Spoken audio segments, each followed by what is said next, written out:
नमस्कार जी, आप सभी को आपके अपने YouTube चैनल पे स्वागत है। और जो 12th क्लास के बच्चे हैं और जिनका बोर्ड एग्ज़ाम में पॉलिटिकल साइंस का पेपर है, उनको बोर्ड के एग्ज़ाम में पॉलिटिकल साइंस देना है, तो उनके लिए हम आप सबको बता दें कि 10 ऑब्जेक्टिव क्वेश्चन जो है एकदम VVI वाला, एकदम VVI जो कि 12th क्लास के बोर्ड एग्ज़ाम में पक्का आने की जो संभावना होती है, ऐसे 10 प्रश्न के सीरीज हम आपको पॉलिटिकल साइंस, ज्योग्राफी और हिस्ट्री इन सब में लेकर के आते हैं। तो ये आपका पॉलिटिकल साइंस यानी राजनीति विज्ञान के सेकंड सीरीज जो है ये आपका होने वाला है। तो चलिए सेकंड सीरीज को स्टार्ट करें। इनसे पहले आपको बता दें कि वीडियो के लास्ट में आप सभी क्वेश्चन को एक पेज पे लिखेंगे कि किसका ये ऑप्शन है, किसका बी। आप कहाँ तक चैप्टर पढ़ पाए हैं अभी ऑनलाइन में या ऑफलाइन में, तो आपका कितना स्कोर आता है। 10 ऑब्जेक्टिव कराते हैं पूरे बुक्स से, जिसमें बुक 1 बुक 2 दोनों से क्वेश्चन है और इम्पोर्टेंट वाला है। तो उसमें से आप कितना सही कर पाते हैं, 6 सही कर पाते हैं, ये 7 सही कर पाते हैं, ये आपको वीडियो के लास्ट में स्कोर लिख करके हमें बताना है। चलिए अब हम वीडियो को करते हैं शुरू। तो सबसे पहले जो क्वेश्चन है ये ध्यान से देखेंगे, विश्व वाला जो राजनीति जो चैप्टर है उससे लिया गया है। बड़ा बढ़िया से देखेंगे, ऑप्शन लंबा देख के घबराना कभी आपको नहीं है। तो ये ध्यान से सुनेंगे। पेंटागन क्या है? प्रश्न है पेंटागन क्या है। ऑप्शन 1 है अमेरिका वित्त मंत्रालय का मुख्यालय है। दूसरा संयुक्त राष्ट्र का मुख्यालय है। तीसरा अमेरिकी रक्षा मंत्रालय का मुख्यालय है। और चौथा अमेरिका का एक मशहूर विश्वविद्यालय। तो बिल्कुल सही जवाब कर ले। आप पहले लिख लीजिए कि आपके अकॉर्डिंग ए होगा, बी होगा, सी होगा, डी होगा। अगर ऐसा लग रहा है तो हम आंसर बोले उससे पहले वीडियो पॉज करके रोक करके और आप ए बी पहले पेज पर लिख लें। अब सही जवाब की अगर हम बात कर लेते हैं तो पेंटागन जो है वो अमेरिका के अंदर अमेरिकी रक्षा मंत्रालय का मुख्यालय है। ठीक है, जहाँ पे हम आपको चैप्टर में बताए थे, पढ़ा रहे थे तब कि यहाँ से एक विमान को ला करके इसी जो है पेंटागन में जा करके टकरा दिया गया था, यानी अमेरिकी रक्षा मंत्रालय में ही क्या कर दिया गया था, तो टकरा गया था। ए का यहाँ पे सी ऑप्शन बिल्कुल जो है वो आपका राइट होगा। चलिए अब हम बढ़ते हैं दूसरे प्रश्न की ओर। तो दूसरा प्रश्न है ये आपका कि सार्क में कितने देश हैं। आपको बताना है सार्क में कितने देश हैं। क्या 5 देश है, 6 देश है, 7 देश है या फिर 8 देश है। तो बिल्कुल जो सही जवाब है, पहले आप जल्दी से लिखेंगे कि आपको कौन सा ऑप्शन सही लग रहा है। अब जवाब सुनेंगे जल्दी से। जो सही जवाब है वो है आपका 8। पहले आप सब जानते हो कि सार्क में जो देश थे वो 7 देश थे, याद रखेंगे।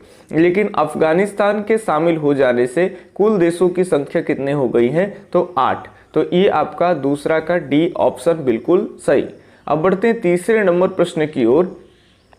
तीसरा प्रश्न है यूरोपीय संघ की मुद्रा का क्या नाम है। और यूरोपीय संघ की मुद्रा का क्या नाम है। डॉलर है, रूबल है, दिनार है या फिर यूरो है। आप सबको बताए थे यूरोपीय संघ की जो मुद्रा है, चैप्टर 4 में पढ़ना है आपको यूरोपीय संघ के बारे में, सत्ता के वैकल्पिक केंद्र में। और इसकी जो मुद्रा है वो है क्या, तो यूरो है। तो 3 का डी ऑप्शन पूरी सही हो जाएगी। ठीक है, चलिए अब बढ़ते हैं 4 क्वेश्चन के ऊपर में। तो 4 नंबर जो प्रश्न है वो है कि विभाजन के समय भारत में कुल राजवाड़ों की संख्या थी। विभाजन के समय भारत में कुल राजवाड़ों की संख्या कितनी है। ऑप्शन 1 है 565, दूसरा है 465, तीसरा है 665 और चौथा है 365। तो बिल्कुल सही जवाब की बात कर लें कि भारत में जिस समय विभाजन हुआ था आज़ादी के टाइम में 1947 के आसपास में, उस समय जो देशी रियासतों की कुल संख्या थी वो आपका याद रखेंगे 565। अलग अलग भूखंड पे अलग अलग छोटे छोटे जो है वो राजा की तरह राज कर रहे थे। ऐसे 565 जो है वो राजवाड़े थे। तो 4 का आपका ये ऑप्शन बिल्कुल सही हो जाएगा। अब बढ़ते हैं हम लोग 5 नंबर प्रश्न की ओर। तो 5 नंबर प्रश्न है हैदराबाद का निजाम 1947 ईस्वी के विभाजन में क्या घोषणा किया। जब ध्यान सुनेंगे, जो हैदराबाद के जो निजाम थे, जो हैदराबाद को कंट्रोल कर रहे थे आज़ादी से पहले, तो वो क्या कहे 1947 ईस्वी विभाजन की घोषणा के टाइम में। ये ऑप्शन है कि पाकिस्तान के साथ रहेंगे या हैदराबाद को हम पाकिस्तान के साथ रखेंगे। ये दूसरा है भारत के साथ रहना पसंद करेंगे, यानी भारत में ही शामिल रहेंगे। तीसरा है स्वतंत्र रहेंगे और चौथा है इनमें से कोई नहीं। सभी प्रश्नों को देखें, जो जो प्रश्न नहीं पढ़े हैं वो चैप्टर में अभी आगे आएंगे तो पढ़ने में आपको और अच्छा लगेगा, जिन प्रश्नों के बारे में थोड़ा बहुत आप जान रखेंगे। तो सही जवाब की बात कर लेंगे तो यहाँ पे ये होगा कि हैदराबाद के जो शासक, जो निजाम थे, जो हैदराबाद को कंट्रोल कर रहे थे, हैदराबाद के रूलर्स टाइप के थे, माने राज करने वाले राजे, तो वो क्या कहते थे कि हम हैदराबाद को स्वतंत्र रखेंगे, यानी तो हम पाकिस्तान में के साथ जाएंगे और ना तो हम हैदराबाद को भारत में विलय करेंगे, हम क्या रहेंगे, स्वतंत्र रहेंगे। चल बात, और बड़ा मुश्किल से हैदराबाद के निजाम वहाँ के क्षेत्र में हम कहानी में बताएंगे कैसे कैसे क्या किया गया, और जिनसे फिर हैदराबाद को भारत में बड़ा मुश्किल से जो है वो विलय कराया गया, भारत में शामिल कराया गया। ठीक है, चलिए तो यहाँ पे सही जवाब हो जाएगा 5 के ए ऑप्शन सही है। अब बढ़ते हैं छठे नंबर प्रश्न की ओर। छठे नंबर प्रश्न बताना है कि दक्षिण एशिया के किस राज्य में माओवादियों ने उथल पुथल मचाई। ये सारे के सारे प्रश्न जो है वो एनसीईआरटी बेस्ड प्रश्न है। यही एनसीईआरटी बेस्ड प्रश्न जो है वो आपके 12th बोर्ड में आने की संभावना होती है, इसीलिए घबराइएगा नहीं, भागिएगा नहीं, पूरा कम से कम पूरा का पूरा ही गलती हो जाए चलेगा, लेकिन प्रश्न देखे रहेंगे तो आगे जब भी पढ़ेंगे तो आप इंटरेक्ट हो पाएंगे बहुत बढ़िया से। चलिए अब ध्यान सुनेंगे। दक्षिण एशिया में किस राज्य में माओवादियों ने उथल पुथल मचाई? भारत, पाकिस्तान, बांग्लादेश, नेपाल। इसमें से कौन देश के अंदर में, जो कि सबके सब साउथ इंडिया का कंट्री है, दक्षिण एशिया का, तो साउथ एशिया का यानी दक्षिण एशिया का कंट्री है, तो यहाँ पे आपको बताना है कि कहाँ पे माओवादी उथल पुथल मचाई। तो बिल्कुल सही जवाब हो जाएगा आपका नेपाल। नेपाल में माओवादियों ने बहुत उथल पुथल मचाई। जहाँ नेपाल का आप इतिहास पढ़ेंगे तो आपको पता चलेगा गोरिल्ला वगैरह इन सब के बारे में। ठीक है, तो 6 के डी ऑप्शन पूरा का पूरा सही। अब बढ़ते 7 नंबर प्रश्न। ये बहुत ही महत्वपूर्ण है और ऐसे प्रश्न को अक्सर बहुत कम बच्चे सही कर पाते। पूरा एनसीईआरटी बेस्ड प्रश्न है। कांग्रेस सिंडिकेट क्या है? आपको बताना है कांग्रेस सिंडिकेट क्या है। ऑप्शन 1 है कांग्रेसी मंत्रियों के समूह। दूसरा है आपका कांग्रेस के अंदर ताकतवर एवं प्रभावशाली नेताओं का समूह। तीसरा है कांग्रेस के अंदर विरोधी गुटों का समूह। और चौथा है उपयुक्त में से कोई नहीं। जो ऑप्शन आपको सही लग रहा है वो पहले आप पेज में या कहीं पे लिख ले, उसके बाद सही जवाब की बात कर लेंगे। अब तो सही जवाब आपका होगा कि कांग्रेस के अंदर ताकतवर एवं प्रभावशाली नेताओं का समूह। जब हम आपको पढ़ाएंगे आगे के चैप्टर, उसमें पढ़ाएंगे जब कांग्रेस का उत्थान पतन होगा, कांग्रेस कैसे बड़ा तेजी से आज़ादी के बाद जब भी चुनाव होगा तो उसमें भारी भरकम बहुमत लेके आएगी, फिर वही कांग्रेस का जो है वो पतन होना शुरू हो जाएगा। कांग्रेस की संख्या धीरे धीरे बहुमत कमने लगेगी और फिर एक टाइम ऐसे आएगा, इंदिरा गांधी के टाइम में बड़ा चुनौतीपूर्ण स्थिति बना रहेगा। और फिर उसी समय में बताएंगे कि कांग्रेस ओ और कांग्रेस आर दो गुटों में विभाजित हो जाते हैं। तो कांग्रेस के अंदर जो प्रभावशाली और ताकतवर नेता रहते हैं, वरिष्ठ पहले से काफ़ी प्रभाव में होते हैं, जिनके कारण कांग्रेस पार्टी को काफ़ी वोट्स आते थे। उनमें जितने नेता थे वो दिग्गज नेता। कोई नेता तो राष्ट्रीय स्वतंत्रता सेनानी में उनका नाम आ जाता है, आज़ादी के टाइम में काफ़ी योगदान उनका रहा है। तो कुछ माने पॉपुलर लीडर्स थे और बहुत ही पुराने लीडर्स थे, वो प्रभावशाली थे कांग्रेस के अंदर में। तो वो धीरे धीरे इंदिरा गांधी को बनाती है प्रधानमंत्री। उनको लगता है कि इंदिरा गांधी लड़की हमारे इशारे से काम करेगी। उसके बाद इंदिरा गांधी अपना रूप दिखाने लगती है और फिर धीरे धीरे ये कांग्रेस दो गुटों में बढ़ जाती है। तो इसी को कहते हैं सिंडिकेट। जो कांग्रेस के अंदर जो प्रभावशाली नेता थे उन्हीं को क्या कहते हैं, सिंडिकेट। ये अब इससे ज़्यादा आपको बढ़िया तरीके से आपको कंफ्यूजन को दूर कर देंगे, आराम से पढ़ाएंगे आपको जब चैप्टर पढ़ाएंगे तब। तो यहाँ पे अभी ऑब्जेक्टिव के टाइप के आप जल्दी देखेंगे। 7 का डी ऑप्शन बिल्कुल सही होगा। आपसे कहेगा कि कांग्रेस सिंडिकेट क्या है, तो कहिए कांग्रेस के अंदर ताकतवर एवं प्रभावशाली नेताओं का समूह को सिंडिकेट्स कहते हैं, कांग्रेस के सिंडिकेट। ठीक है, तो 7 के बी ऑप्शन सही है। 8 नंबर प्रश्न को देखेंगे कि भारत में प्रथम आम चुनाव कब हुआ था? 1952 ईस्वी में, 1954 ईस्वी में, 1953 ईस्वी में, 1955 ईस्वी में। हमारा देश 1947 में आज़ाद हो गया, तो देश के अंदर पहले चुनाव कभी तो हुई होगी, वो बताना है कब हुआ हो।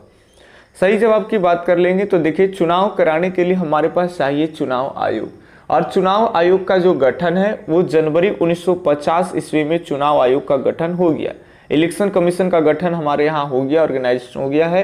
कि भाई ये इलेक्शन कमीशन देश के अंदर में चुनाव कराएगी। और इसके पहले जो प्रथम आयुक्त हैं वो सुकुमार सेन, चुनाव आयोग के पहले आयुक्त ये भी पूछे जाते हैं कि कौन थे, तो सुकुमार सेन जो है इनकी चुनाव हो गई थी, सुकुमार सेन, ध्यान रखिएगा, ठीक है। इसके बाद अगर बात कर लेंगे तो फिर तो अब देश में वोटर आईडी कार्ड बनने का जो प्रक्रिया था वो चल रहा था कि देश में वोटर आईडी कार्ड बनाना सभी पुरुषों के, सभी महिलाओं के। चैप्टर के अंदर पढ़ाएंगे कि जब वोटर आईडी कार्ड बनने की प्रक्रिया चल रही थी तो उस समय भारत में जो मतदाता थे यानी जो वोट देने वाले थे मात्र 15% ही साक्षर लोग थे। बहुत सारे मतदाताओं का जो वोटर आईडी कार्ड है वो गलत बन के आ गया। तो देश में ऐसा माहौल हो गया कि दूसरी बार जो है कि फिर से जो है कि उनका वोटर आईडी कार्ड बनाना तय हो गया। 3 लाख से ज़्यादा जो है वो चुनाव कराने के लिए उनको ट्रेनिंग दी गई। इसके बाद बहुत सारी बातें आते हैं। जब ये फाइनल चुनाव आयोग अब निर्णय लिए कि अब हम देश में चुनाव करा सकते हैं, तब तक जो टाइम आ गया था वो टाइम था अक्टूबर 1991। याद रखेंगे, अक्टूबर 1991 की बात कर ले तो अब जो है चुनाव आयोग चुनाव कराने के लिए तैयार हो गया और अक्टूबर 1991 से देश में चुनाव शुरू हो गया। ये चुनाव कंप्लीट होते होते बड़ा ही ऑफलाइन, बड़ा धीरे धीरे चुनाव होता था। तो ये चुनाव होते होते 1952 ईस्वी आ गया देश में, 1952 में जाकर के चुनाव कंप्लीट हुए। उसके बाद जो रिजल्ट आने में जो टाइम लगे वो भी लगभग 6 मंथ रिजल्ट आने में टाइम लग गए। इस आधार पे हम कहेंगे कि जो फाइनल जब चुनाव होगा तब तो हम कहेंगे ना, जो तो 52 में तो चुनाव होते होते लग गया फरवरी तक और फिर 6 महीना रिजल्ट आने में, यानी कंप्लीट अगर कहें तो भारत में प्रथम चुनाव जो है वो कब हुआ था, तो 1952 ईस्वी में। ये आपका सही जवाब होगा 8वां का ए, ठीक है। अब बढ़ते हैं अगले प्रश्न की ओर। ये सब आप जान रहे हो चूंकि फर्स्ट बुक से आप सब स्टडी कर रहे हैं। प्रश्न है कि मिखाइल गोर्बाचेव कब सोवियत संघ के राष्ट्रपति बने थे। तो ये जो मिखाइल गोर्बाचेव है सोवियत संघ के राष्ट्रपति कब बने? ऑप्शन 1 है 1985 ईस्वी, 1991 ईस्वी, 1992 ईस्वी, या फिर डी है 1994। आप सब जानते हैं कि सोवियत संघ जो है उनके राष्ट्रपति मिखाइल गोर्बाचेव बनते 1950 ईस्वी में और इस्तीफा दे देते हैं कब, तो 1991 ईस्वी में। इनके इस्तीफा के साथ ही सोवियत संघ का क्या हो जाता है, विघटन हो जाता है। सारी बातें तो आप पढ़ चुके हैं। तो चलिए यहाँ पे बिल्कुल सही जवाब क्या हो जाए, 1985। सोवियत संघ के राष्ट्रपति कब बने? Mikhail Gorbachev 1985। जाते जाते अंतिम प्रश्न आपका 10वां प्रश्न जल्दी से देखेंगे। अच्छा प्रश्न है कि सोवियत गुट से सबसे पहले कौन सा देश अलग हुआ था? जो एनसीईआरटी नहीं पढ़ेंगे उनको परेशानी होता है। गाइड वगैरह में देखेंगे तो कभी पोलैंड मिल जाएगा तो कभी आपको अल्बानिया मिल जाएगा, कन्फ्यूजन हो जाएगा। चलिए आपको ऑप्शन है पोलैंड, यूगोस्लाविया, पूर्वी जर्मनी, अल्बानिया। सही जवाब की अगर बात कर लेंगे तो 10वां के बी ऑप्शन आपका यूगोस्लाविया सही हो जाएगा। चैप्टर के अंदर ये चीजें पढ़ा रखे हैं, इसलिए अगर भुतलाए तो वहां पर जाके देख सकते हैं। अब आपको बताना है कमेंट कर करके जो हम आपको आज 10 क्वेश्चन कराएं उसमें से कितने क्वेश्चन आप सही कर पाए। आपको लजाना घबराना नहीं है, क्योंकि जो बच्चे अभी 2-3 चैप्टर आगे से पढ़े होंगे, 3-4 चैप्टर पढ़े होंगे, उनसे तो पूरी नहीं बनी होगी, आधा भी लगभग नहीं बना होगा, ये हम उम्मीद करते हैं। लेकिन फिर भी आप अपनी ईमानदारी को बताना है, आप अपने ईमानदारी से कितने प्रश्नों को सॉल्व किए वो कमेंट बॉक्स में आराम से आप करें, ताकि हमें भी लगे आपकी तैयारी कैसे चल रही। और इन प्रश्नों को आप बार बार देखा करिए ताकि ये दिमाग में सेट हो जाए, चूंकि ये एकदम टॉप जो क्वेश्चन होता है बीबीआई वाला, एकदम सेलेक्ट करके टाइप करके इसको हम आपके सामने लाते हैं, ठीक है। तो ऐसे ही आपका हम सभी चैप्टर का हिस्ट्री, ज्योग्राफी और पॉलिटी, ये तीनों चैप्टर का जो है वो ऑब्जेक्टिव लाते रहेंगे। बीच में इकोनॉमिक्स वगैरह का भी ले आएंगे अगर जरूरत लगे तो बाकी हम मिलते हैं अगले वीडियो लेक्चर्स में। तब तक के लिए धन्यवाद, जय हिंद, अल्लाह हाफिज, आपका दिन शुभ हो।